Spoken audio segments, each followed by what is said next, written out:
31 de março de 2020, relembramos aqui 56 anos do golpe militar de 1964. Golpe esse que hoje, na página do Ministério da Defesa, eles tentam, com um texto muito bem escrito, de forma suave, descrever o golpe como uma revolução. E não é de se estranhar um governo como esse, um governo onde o comandante em chefe das Forças Armadas, o presidente da República, o senhor Jair Bolsonaro, sempre defendeu a ditadura, sempre defendeu, a ditadura militar, tortura, repressão e tudo mais.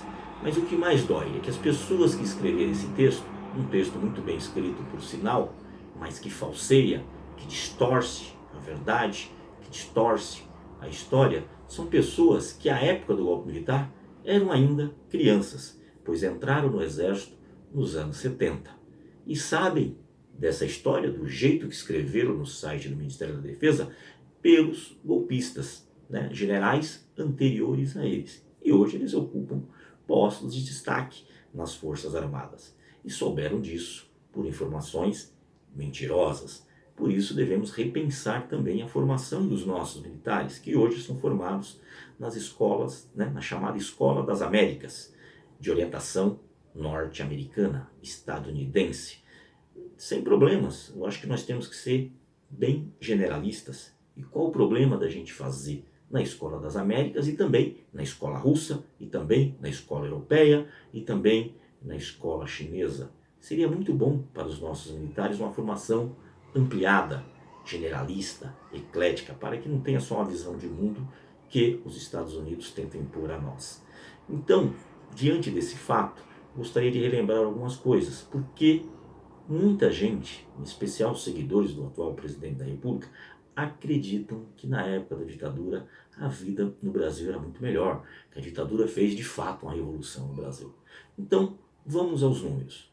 Dívida externa. Nós sabemos o que foi a dívida externa nos anos 80 e 90 no Brasil. A dívida externa em 1964 era de 3,3 bilhões de dólares. Em 1984 subiu 3.000%, 30 vezes mais, passou a 102 bilhões de reais. A renda, o salário mínimo em números atuais, atualizados, em 1964 era de R$ 1.360. Em 84, R$ 760 e foi diminuindo.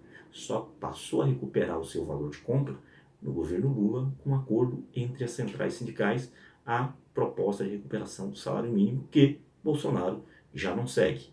Inflação em 1964 era 85%.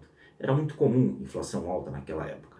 Mas olham só, nos anos 70 e 80, o mundo inteiro trabalhando para reduzir a inflação e os militares entregaram a inflação em 1984 em 178%. E, já de saída, em 1985, entregaram com 223% a inflação anual. Sem a reforma agrária, uma das propostas de João Goulart, as cidades no Brasil incharam. Hoje mais de 80% da população vivem nas grandes cidades. Por quê? Não houve uma política agrária para fixar as pessoas no campo, como aconteceu em vários países do mundo. Corrupção, outra doce ilusão.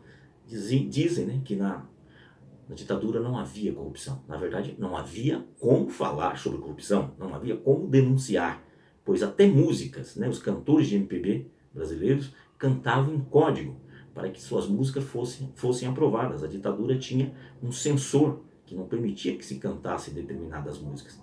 Inclusive, até o corte de cabelo era proibido. Se você quisesse, um adolescente, cortar o cabelo como um soldado, chamado reco, não lhe era permitido. Então a ditadura cuidava inclusive do seu corte de cabelo. Eu sei porque à época eu passei por isso. Se era verdade ou não, minha mãe não deixou eu cortar o cabelo porque ela me disse que o governo não permitia que cortássemos o cabelo igual os soldados se nós não fôssemos soldados. Eu tinha 15 anos à época.